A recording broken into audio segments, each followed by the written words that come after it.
O Exército Brasileiro já escolheu oficialmente, né, qual vai ser seu próximo obuseiro autopropulsado, que seria as artilharias, né?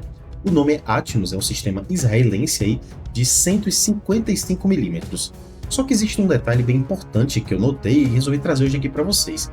Esse contrato ainda não foi assinado, e enquanto isso o Exército continua operando e também modernizando outro obuseiro, que seria o M109, que já está há décadas, né, em serviço. E a pergunta que eu quero deixar para responder aqui hoje para vocês, né? Faz sentido esses dois sistemas operacionais operarem juntos, pessoal? Tanto o M109 quanto o Atmos? Então, isso gerou um pouco de debate no vídeo que eu trouxe, né, há um tempo atrás, sobre esse sistema Atmos que o Exército escolheu, e eu vou falar um pouco mais sobre isso aqui hoje. Então, antes de começarmos, pessoal, com esse tema interessantíssimo, né, aqui hoje no canal, vou pedir a todos que se inscrevam aqui abaixo, deixem o like de vocês e também ativem o sino para receber os próximos conteúdos aqui do canal. Eu me chamo Léo David e vocês estão no Esfera Militar. Lembrando que aqui ao lado, né, agora vai ter nosso Pix, né, então vocês podem colaborar com algum valor lá para nos ajudar aqui, tá, pessoal? E também vocês podem enviar alguma pergunta, né, para também a gente debater mais para frente alguns vídeos aqui no canal. E lembrando que temos as nossas playlists também lá abaixo. Tem playlist do Grip, tem playlist do Cacete 390. Então, maratonem lá o canal, né? Tem vários raios-x lá, tá? Agora vamos ao vídeo.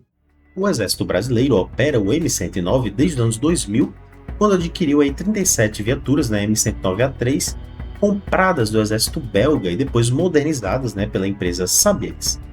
É uma das plataformas de artilharia, pessoal, mais tradicionais mesmo, né, usadas no mundo, com origem norte-americana e também uma produção iniciada ainda em 1962.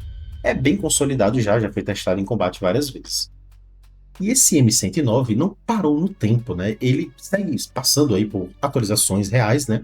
Até hoje, então a versão mais recente chamada aí de M109A5 Plus, né, BR, incorpora o canhão M284, né, de 155 mm, é um sistema de georreferenciamento também nacional lá, do Genesis, né, da Imbel, um rádio também digital e intercomunicações modernas, então ele foi realmente, né, atualizado. O Brasil não está simplesmente usando esse obuseiro, né, antigo, ele está usando um chassi consagrado, né, mas completamente atualizado com tecnologia própria. Então é bem interessante o que o M109 se tornou, porém vai entrar outro obuseiro, né? Então isso talvez mude algum tipo de doutrina ou não. Então vamos ver um pouco mais para frente.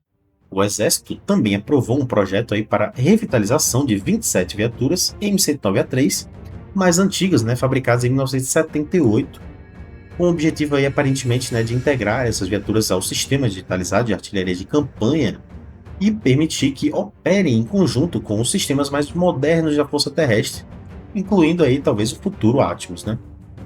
E é exatamente aqui, justamente aqui também, que essa história fica mais interessante na minha visão. Porque o próprio Exército já planeja essas duas plataformas, trabalhando juntas, pessoal. Então, o M109 é montado sobre lagartas, né? Esteiras metálicas, né? Que dão muita proteção lá para ela, mas acabam deixando o veículo mais lento. Veículos de esteira naturalmente são mais lentos que sobre rodas, né? Já o Atmos é montado sobre rodas, né? Um caminhão aí 6x6, e o que muda, né, completamente aí a lógica de emprego desse obuseiro. Então, rodas significam deslocamentos mais rápidos entre posições de tiro, o que acaba dificultando muito que o inimigo localize e também responda os disparos antes de a viatura já tenha saído do lugar. Então, ele dispara e sai do lugar. Inclusive, quando eu falei no vídeo do Atmos isso aqui, muita gente confundiu, né, falando que eu estava confundindo o tipo de veículo e o tipo de também doutrina. Eu não confundi. Simplesmente falei que esse tipo de veículo, como o Atmos, que ele atira e sai do lugar, talvez seja o veículo mais utilizado hoje em dia nas guerras modernas, que é o que a gente está vendo na Ucrânia e outros tipos de conflitos, porque são veículos que realmente têm um tipo de uso muito mais fixos para esse tipo de guerra, porque ele vai lá, atira, muda de posição, então você já não consegue mais localizar ele. Então eles começaram a perceber nas guerras modernas que isso dava muito mais certo do que obuseiros fixos, que é o caso do M109, ele é mais lento, né, nesse caso aqui. Mas uma doutrina não anula a outra, eu acredito que isso pode trabalhar junto perfeitamente. Essa é a minha opinião. O Atmos 155mm com 52 calibres, né, de cano é desenvolvido aí pela empresa israelense Elbit Systems e é instalado sobre o caminhão militar, né, Tatra T815, né? Então na configuração 6x6 é o padrão dele e tudo mais. Depois de uma licitação internacional iniciada ainda em 2023, o sistema foi declarado vencedor em abril de 2024, né? por atender justamente aí os requisitos operacionais definidos pelo próprio Exército Brasileiro. Houve alguns probleminhas lá, justamente pela questão geopolítica, e agora aparentemente está andando novamente, né? O presidente aí, Lula, aparentemente liberou, né, para seguir caminho, né, com essa negociação. Só que mesmo tendo vencido essa licitação, né, o contrato do Atmos simplesmente não saiu do papel até agora, pessoal. Essa é a realidade, né? E o motivo tem muito a ver com geopolítica, né, aparentemente, né, e não com a qualidade técnica mesmo do equipamento, que inclusive já foi testado em combate e tudo mais. Então, o avanço das negociações coincidiu com o agravamento do conflito da faixa de Gaza na época, né? E agora, aparentemente, essa licitação foi retomada, né? E levada um pouco mais a sério, mas ainda assim não foi assinada ainda, né? Realmente a lei final, né? Então, estamos aguardando aí mais novidades, mas aparentemente essa vai ser realmente a escolha do Exército, né? Então, estamos aguardando essa assinatura final mesmo. São 36 obuseiros Atmos previstos, né, na negociação, e o plano de industrialização prevê que o sistema seja integrado mesmo no Brasil por meio de uma parceria entre a LS Sistemas, né, que é uma subsidiária da Elbit Systems aqui no Brasil, e a Vibraz mesmo, né, futuramente. É uma empresa brasileira que passa por um novo ciclo aí de investimento, de reestruturação, que a gente até comentou aqui no canal sobre a Vibraz e o que está acontecendo lá. E o impasse não é só diplomático, né, também é orçamentário, infelizmente, como tudo na defesa do Brasil, né? Em 2026, o governo federal bloqueou aí 4 bilhões, né, mais ou menos, do orçamento do Ministério da Defesa, atingindo diversos programas estratégicos das 3 forças, né, não só do Exército, incluindo submarino, fragata, né, caça.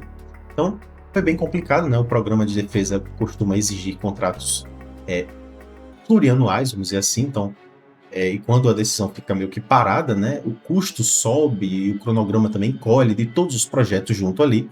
Então é bem complicado e isso também afetou, com certeza, essa questão do programa Atmos. Mesmo com esse impasse, existe aí um plano em estágio inicial de conversa entre o Exército, a Vibraz e a Elbit, né, que pode, inclusive, conectar o Atmos ao sistema Astros, né, que é o nosso sistema aqui do Brasil.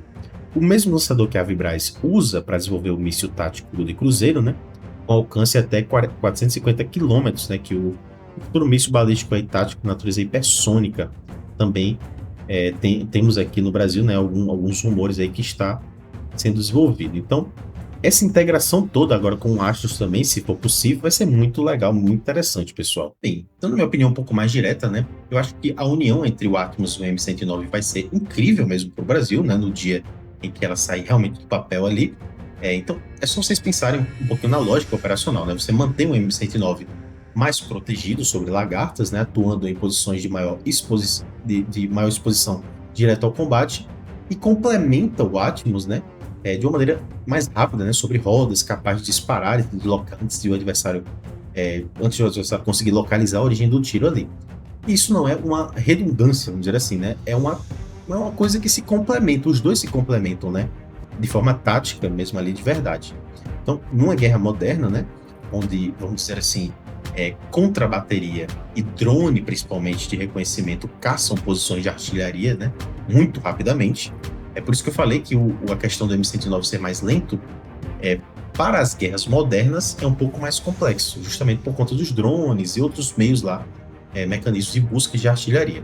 Então, ter os dois perfis de obuseiro operando juntos, um mais blindado e o outro mais ágil, que é o caso do Atmos, né, dá ao comandante de campo um leque de opções, na minha visão, que nenhum dos dois sistemas sozinhos conseguiria oferecer, né? Então, bem melhor você ter os dois tipos de obuseiros do que só um, né? Independente de qual seja. Então, some isso, a possibilidade real aí, sei lá, de integração com Astros, que seria o nosso míssil de longo alcance, né? E o Brasil caminha aí para ter um sistema de fogo em camadas mesmo, né? Com o obuseiro tradicional até o míssil de precisão e centenas de quilômetros e tudo mais. Então, é esse tipo de arquitetura que eu acho que o Exército precisa agora, até olhando para as guerras mais atuais mesmo, guerra da Ucrânia, a questão lá do Irã e tudo mais, dos Estados Unidos. Então, acho que essa defesa em camadas, essa defesa tanto defesa quanto ataque em camadas, né, basicamente, no caso dos obuseiros. O próprio setor de defesa reconhece a urgência dessa modernização aí. Então, o Exército Brasileiro opera hoje obuseiros com projetos da década de 70, né, ainda, e o que acaba reforçando realmente a pressão para que esse impasse em torno aí do Atmos seja resolvido e realmente caminhe a negociação o quanto antes, né? Permitindo que as duas plataformas realmente comecem a operar lado a lado. É o que eu acredito que vai acontecer mesmo, né? Usar as duas doutrinas aí de artilharia, né? De obuseiros. Mas para a pergunta que eu sempre deixo aqui para vocês no final do vídeo, né? Para vocês comentarem. Vocês acham que o Brasil deveria acelerar esse contrato do Atmos, né? Mesmo com as tensões diplomáticas já tendo sido resolvidas, né? Aparentemente já ter sido encaminhado ali um pouco. Agora parece que a coisa vai andar, né? Então você acha que deveria acelerar mais ainda ou entende que é melhor esperar, né? E buscar uma alternativa fora de Israel, pessoal? Eu acho que o Atmos é uma boa escolha, sim. Eu acredito que eu não gosto de ficar muito preso a países e ideologias com relação à compra de equipamento militar, claro, né? Em certas em devidas proporções, né? Mas no caso do Atmos com Israel, eu acho um ótimo sistema, já foi testado e provado em combate. Eu acho que é uma ótima escolha para o Brasil, tá? Então é isso, pessoal. Deixe suas opiniões aqui abaixo nos comentários. Lembrando que esse canal aqui é um canal de entusiasta para entusiasta. Então eu sou um entusiasta conversando com vocês que também são entusiastas. Então podem deixar suas opiniões aqui abaixo nos comentários. Lembrando sempre com muito respeito, né? E é isso, pessoal. Se não se inscreveram ainda, por favor, se inscrevam. Estamos perto aí da marca de 20 mil inscritos, né? E também deixa um like se gostaram, e deixa um dislike também se não gostaram, tá, pessoal? Então é isso, até o próximo vídeo.